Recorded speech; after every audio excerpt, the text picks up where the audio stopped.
Hello my dear students, कैसे हैं आप सभी।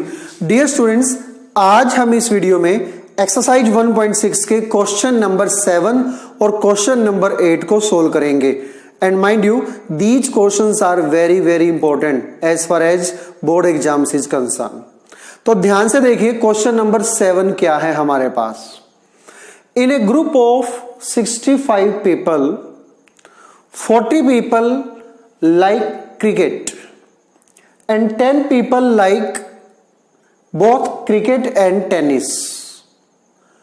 You have to tell how many people like tennis only but not cricket and how many people like tennis. अब ध्यान से देखिए स्टूडेंट, यहां पर सबसे पहले जो तीन मेन बातें हैं वो क्या है। सबसे पहले है टोटल नंबर ऑफ पर्सन्स, कितने हैं 65, और वो पर्सन्स जो क्रिकेट को पसंद करते हैं वो कितने हैं 40, और 10 पीपल ऐसे हैं जो क्रिकेट और टेनिस दोनों को पसंद करते हैं। और आपको बताना है, क्वेश्चन के दो पार्ट हैं। फर्स्ट पार्ट में आपको बताना है कि कितने लोग केवल टेनिस को पसंद करते हैं, और सेकंड में है कितने लोग टेनिस को पसंद करते हैं। तो ये क्वेश्चन अब हम सोल्व करेंगे। तो सबसे पहले मैं जो नाम है वो इनको मैं दे देता हूं, यानी कि let C be the persons who like cricket, who like cricket, right, and T be the persons who like tennis. अब जो क्वेश्चन में दिया गया है उसके अकॉर्डिंग ध्यान से देखिए स्टूडेंट, अकॉर्डिंग टू क्वेश्चन कि there are 65 people, total people कितने हैं 65। It means N C union T is equal to 65। और उसके बाद क्या कह रहे हैं 40 people like cricket, it means N C is equal to 40। N means number of people, C for cricket is equal to 40। और थर्ड कंडीशन क्या दे रखी है कि 10 व्यक्ति ऐसे हैं जिनको क्रिकेट और टेनिस दोनों पसंद हैं। अब दोनों के लिए हम क्या यूज करते हैं इंटरसेक्शन, वो कितने हैं 10। अब ध्यान से देखिए कि अगर हम इनको एक वेन डायग्राम में रिप्रेजेंट करें तो हमारा वेन डायग्राम किस तरीके से बनता है। ये है हमारा यूनिवर्सल सेट, यहां पर है हमारे पास फर्स्ट सेट जो है वो मैं ले लेता हूं सी के लिए, यानी कि क्रिकेट के लिए, और दूसरा मैं ले लेता हूं टेनिस के लिए। अब ध्यान से देखिए क्या क्या वैल्यूज दी गई हैं। एन सी इंटरसेक्शन टी, यानी कि यहां पर स्टूडेंट कितने हैं ये मेंबर 10 मेंबर हैं। उसके बाद एन सी 40 है। एन सी का मतलब क्या है, एन सी का मतलब है ये पर्सन जो सी के सर्कल के अंदर आते हैं, जिनको क्रिकेट तो पसंद है ही है, साथ में टेनिस भी पसंद है। जहां पर ओनली वर्ड होगा वहां पर आपको ये इकलौता सर्कल लेना है, और जहां पर ओनली वर्ड नहीं होगा वहां पर आपको ये कॉमन पोर्शन भी ऐड करना है। अब देखिए एनसी 40 है, तो इस सर्कल में टोटल कितने आएंगे 40, और 10 यहां पर हैं। इट मींस कि केवल क्रिकेट को वॉच करने वाले लोग, पसंद करने वाले लोग कितने हैं 30 हैं। अब दूसरी बात करते हैं कि एन सी यूनियन टी 65, ये क्या होता है इन तीनों का सम। अब आपको पता है कि ये 65 है, तो ये 30 है, ये 10 है 40, तो ये हमारा कितना रह गया 25। अब देखिए जो दो पार्ट हमको फाइंड आउट करने हैं वो कौन से हैं। फर्स्ट तो है number of people who like tennis, who like tennis, उसको कैसे रिप्रेजेंट करते हैं एनटी।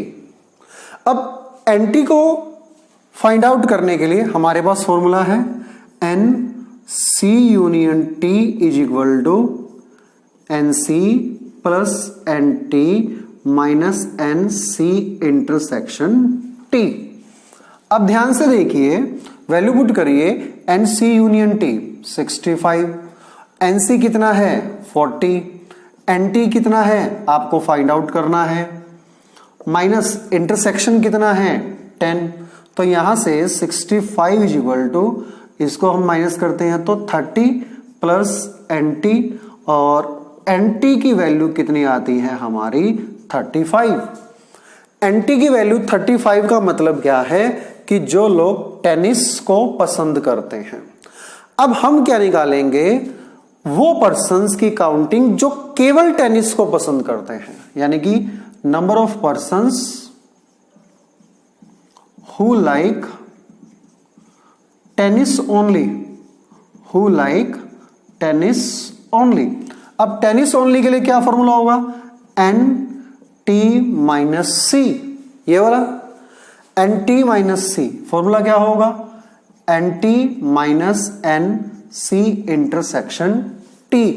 वैल्यू पुट करिएगा, NT कितना है हमारा 35, और कॉमन एरिया कितना है, कॉमन जो इंटरसेक्शन है वो कितना है, कितने नंबर ऑफ पीपल हैं 10, तो ये कितने आ गए हमारे पास 25। तो कहने का मतलब क्या है स्टूडेंट, कि जो लोग टेनिस पसंद करते हैं वो कितने हैं 35, लेकिन जो लोग केवल टेनिस पसंद करते हैं वो कितने हैं 25। तो ये था हमारा क्वेश्चन नंबर 7। बढ़ते हैं स्टूडेंट्स लास्ट क्वेश्चन की ओर, क्वेश्चन नंबर 8 की ओर। ध्यान से देखिए क्या कह रही है statement, in a committee 50 people speak French, 20 people speak Spanish, and 10 persons speak both language, French and Spanish.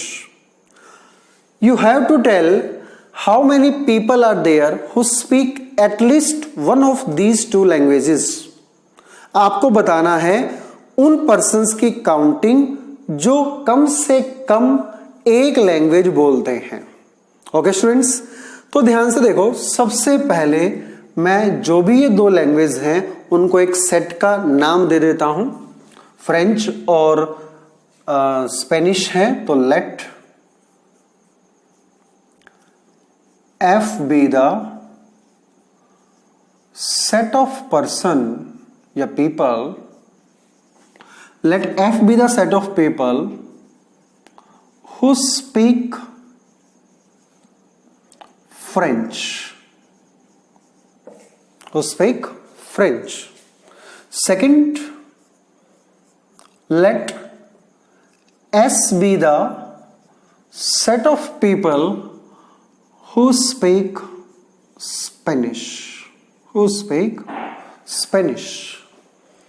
अब ध्यान से देखिए क्या कह रहा है, in a committee there are 50 people, there are 50 people who speak French, there are 50 people who speak French. It means NF is equal to 50। N क्या है यहां पर, नंबर ऑफ कैंडिडेट, N क्या है यहां पर, नंबर ऑफ कैंडिडेट। F क्या है, फ्रेंच बोलने वाले, वो कितने हैं 50 हैं। उसके बाद स्पेनिश बोलने वाले कितने हैं 20, यानी कि जो NS है हमारा वो कितना है 20 है। और उसके बाद जो थर्ड कंडीशन है वो क्या है कि there are 10 persons who speak both French and Spanish, जो दोनों ही बोलते हैं। It means F intersection S is equal to 10।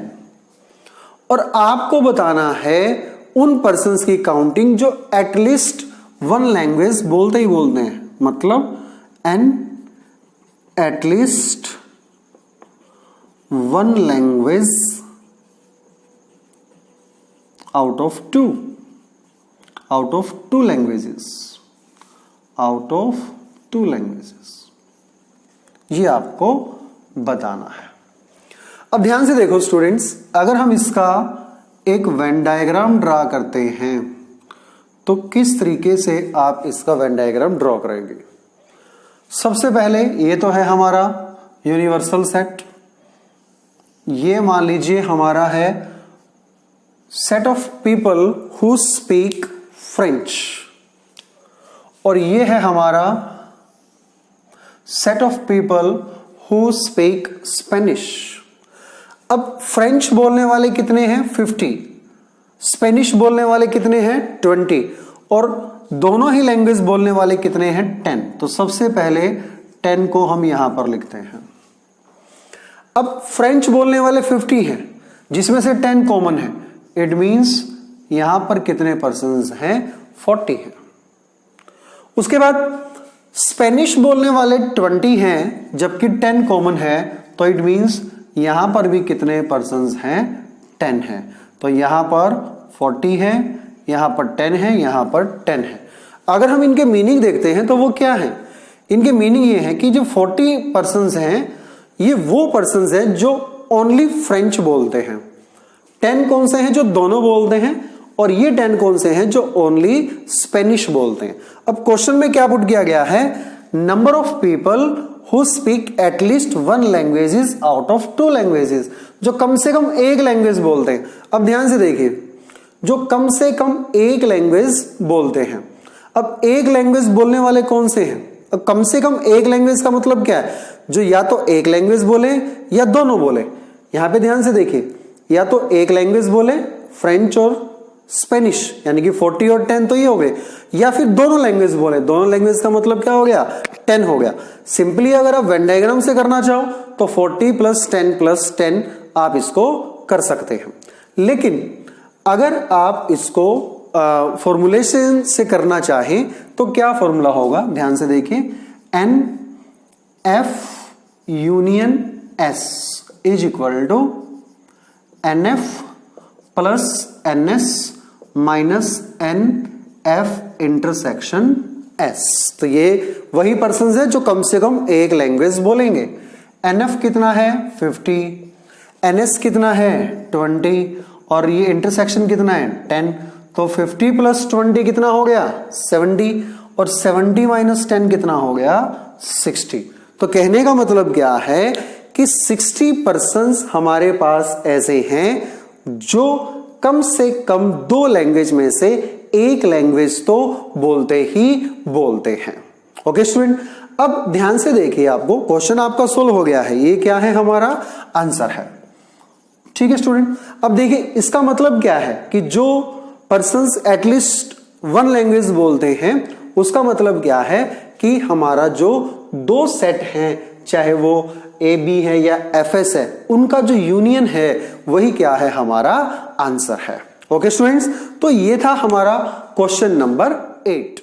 One more request students, अगर आप मेरे चैनल पर फर्स्ट टाइम आए हैं तो प्लीज चैनल को सब्सक्राइब करें और इस वीडियो को ज्यादा से ज्यादा 11th स्टैंडर्ड स्टूडेंट्स तक पहुंचाएं ताकि वो स्टूडेंट्स भी हमारी इन क्लासेस का फायदा उठा सके। धन्यवाद।